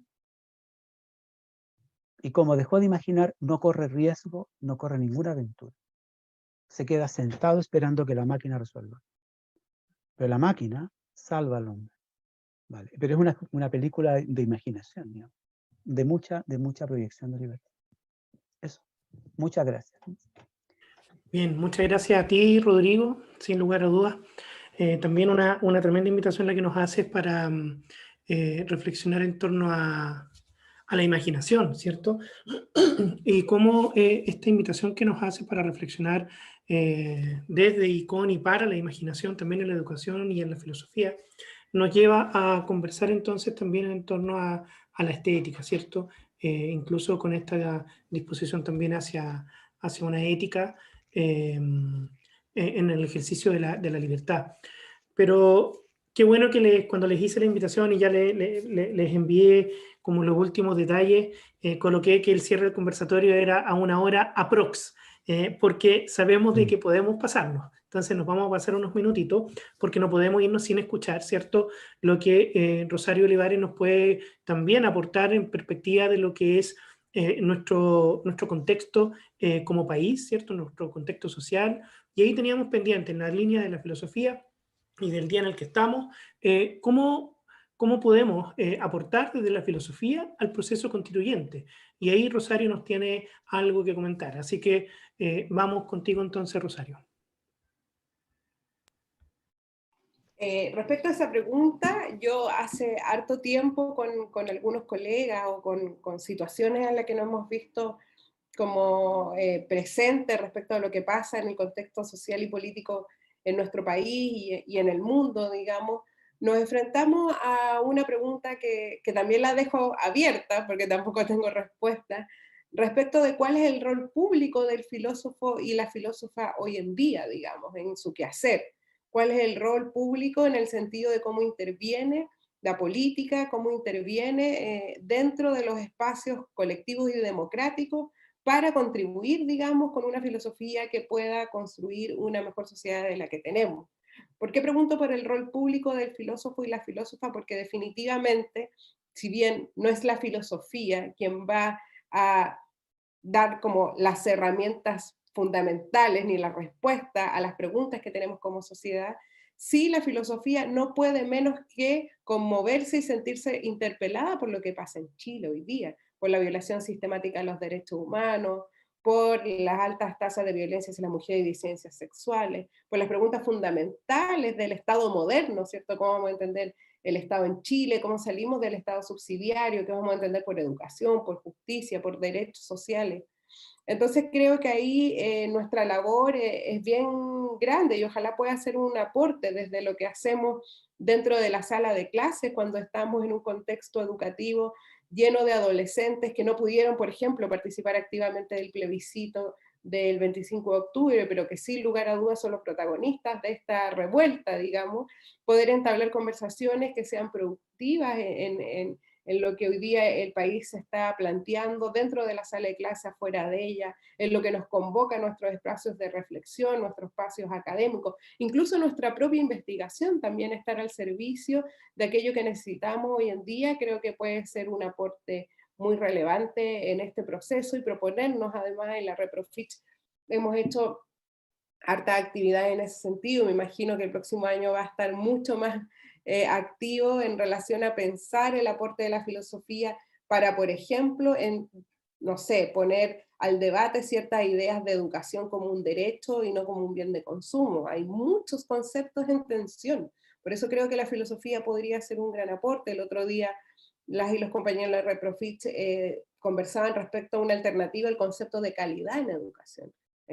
¿Cuál va a ser la nomenclatura no neoliberal que vamos a usar para hacernos cargo de los conceptos que definen el mundo actual y que tienen que redefinir una nueva sociedad para que todos y todas alcancen una vida digna? De hecho, también la Sara muchas veces nos llamó a reflexionar en torno a qué nos referimos cuando hablamos de vida, y con ello de vida digna, digamos. Entonces hay muchas cuestiones por ahí que nos invitan a no solo a intervenir, sino a integrarnos en este debate.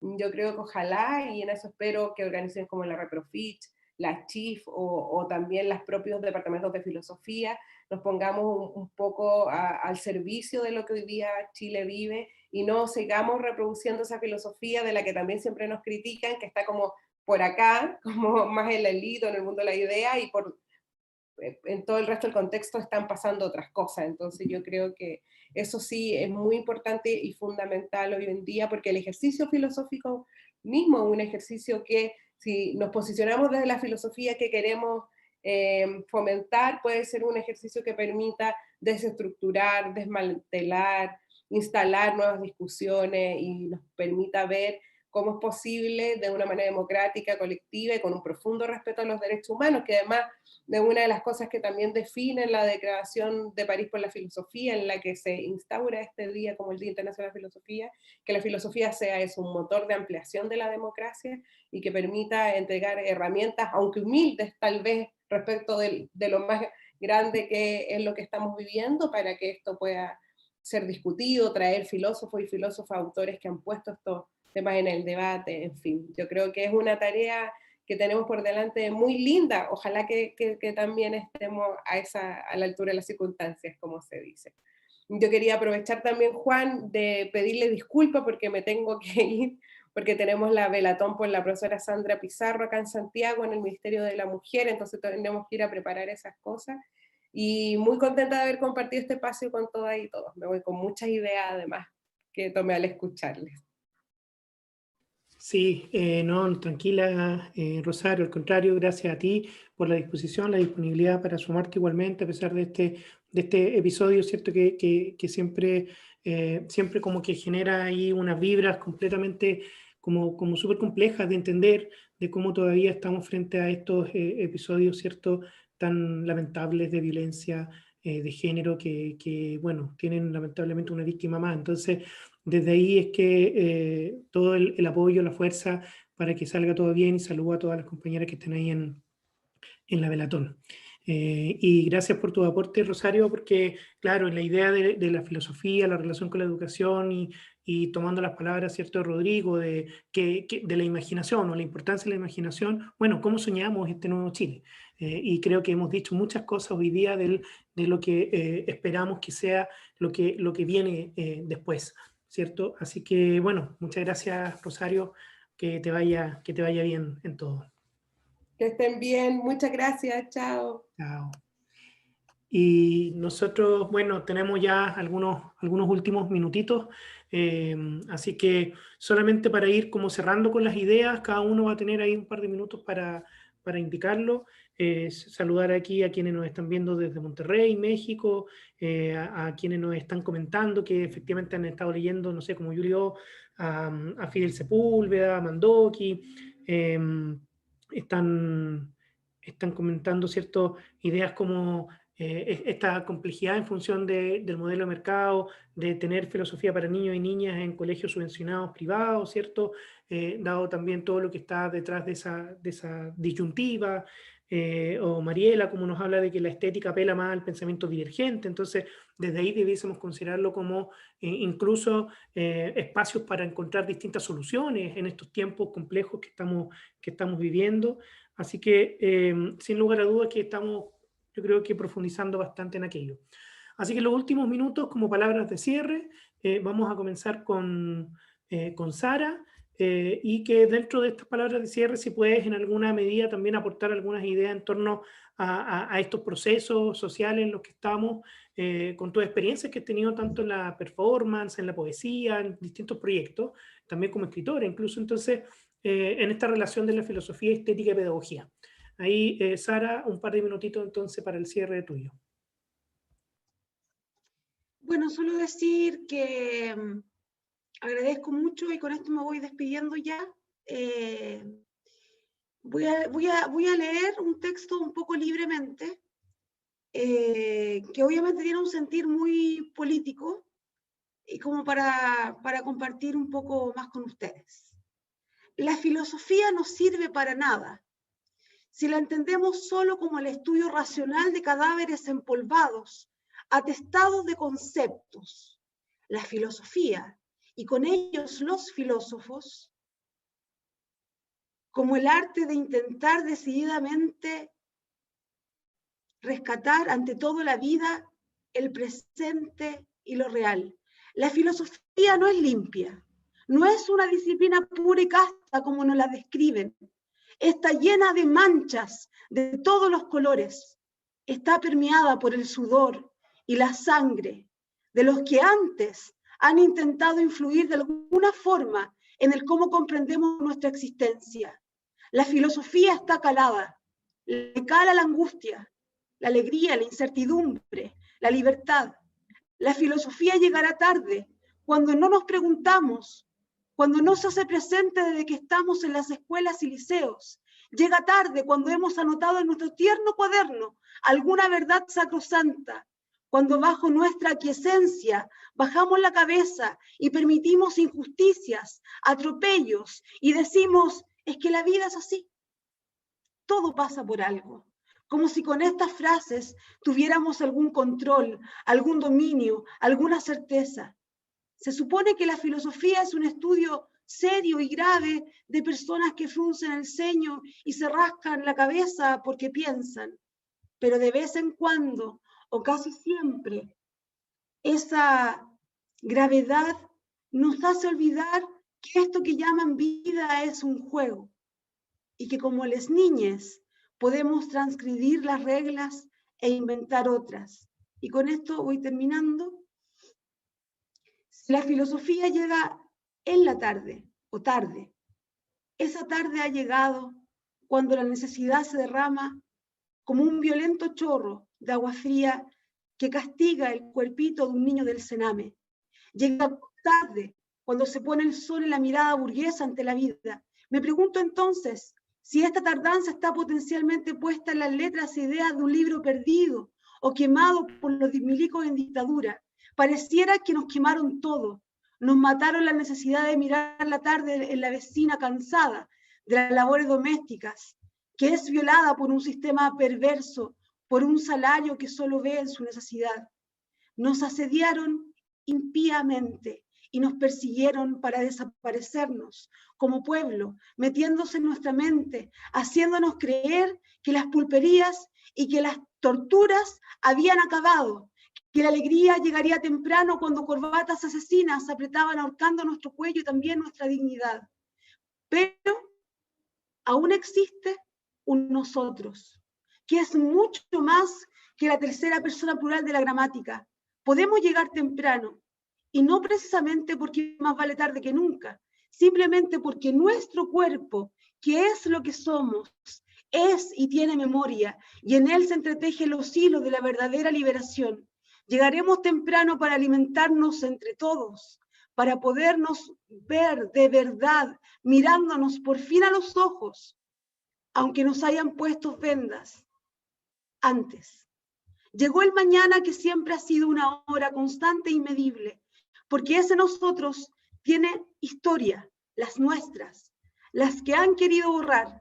Tenemos el hambre, la rabia y la injusticia que impulsa a llegar a ser lo que queremos ser como pueblos.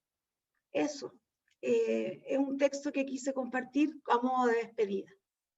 Muchas gracias. Bien, Sara. Sara Oporto, muchas gracias a ti por tu aporte, por tu lectura, por tu texto, por la gestualidad, ¿cierto? Por la evocación, finalmente. Así que también ahí eso nos invita y nos desafía quizá a pensar un 10º capítulo, porque estamos en el 8º, en diciembre ya tenemos el 9º, ¿cierto? Con Rosabetti desde Chiloé, nos vamos a encontrar ahí a mitad de diciembre, pero nos falta el 10º como para cerrar un poquito, y ahí a lo mejor filosofía y política puede ayudarnos, ¿cierto? A propósito de todos los pendientes que estamos dejando en esta conversación. Así que Sara, muchas gracias, y vamos cerrando con un par de minutos, ¿cierto? De Nelson, a propósito de lo que tuvo que dejar un poquito pendiente en la respuesta anterior, pero ya para ir despidiéndote, Nelson, ¿qué nos puedes decir en este cierre? Y a lo mejor retomar ideas o no, ahí decídelo tú, en torno a la profundización sobre esto de la importancia que tiene el cuerpo en la clase de filosofía, desde la estética cotidiana, o sea, asumir cómo la estética cotidiana está transformando las pedagogías también, esperamos. Nelson, un par de minutitos, cuéntanos. Sí, en principio decir que no queda más que silencios para escuchar y seguir escuchando y no dejar de escuchar las palabras de Sara. En eso, créeme que me complica seguir hablando, Sara, en el sentido de no hacer el esfuerzo de seguir profundizando en lo que tú nos propones para no seguir llegando tarde, o que la filosofía siga llegando tarde. Quisiera incluso detenerme en eso, Juan, precisamente para hablar del cuerpo también. En esto me va a ayudar Rodrigo, porque hay un texto que escribió Jorge Millas, que no es un texto, mira, fíjate bien, no es un texto filosófico, porque son como cuentos sobre Alicia en el País de las Maravillas, algo así. Es como es una parodia, digamos, una lectura que intenta hacer Millas con el personaje, digamos, Alicia en el País de las Maravillas. Y ahí hay algo importante, un pasaje que a mí me gusta mucho y que creo que viene, digamos, al lugar con respecto de este silencio para que la filosofía no llegue tarde. A propósito también de la experiencia del cuerpo y la importancia del cuerpo en la filosofía. El relato es que hay un grupo de académicos dentro de la sala, dentro del aula, y están tratando de descubrir el nombre de un insecto. Y ese insecto, el máximo académico que está dirigiendo la clase, dentro del aula, la especificación, ¿cierto? Dice algo así como, bueno, este insecto, su concepto es el lepidóptero de 4 alas. Y una niña que escuchaba ese concepto levanta la mano y dice, ah, pero si eso es una mariposa. Y uno de los académicos que estaba en la testera le guiña un ojo y le dice, corre, va por afuera. Qué importante, esa es la filosofía, corre, va por afuera, no está dentro del aula. Incluso Paulo Freire dice en Río Manso, dice, cuando hagamos clases miremos a los niños cuando discurseamos. Pero por favor no dejemos de mirar a los niños fuera del aula, ahí en los recreos, porque ahí es donde se libera el alma. De algún modo entonces la filosofía, para no llegar tarde, debe aprovechar esa experiencia del cuerpo, saber correr hacia donde va el vuelo de la mariposa, ¿ya? Es decir, el vuelo de la naturaleza, donde yo vuelo como cuerpo, como pensar, como ese desafío ético que nos proponía Rodrigo respecto de la imaginación. No es una imaginación para fantasear, sino para ansiar eso que deseo vivir. Gracias por la invitación, gracias por la escucha también a Rodrigo y a Sara. Gracias a ti, Nelson, por este cierre tan elocuente también, tan reflexivo y de una otra forma que es una invitación también, ¿cierto? A correr y salir hacia afuera. Y con ese silencio inicial que hablabas, que también es tan profundo porque ya nunca más tenemos que entender que el silencio otorga, porque el silencio en sí no otorga.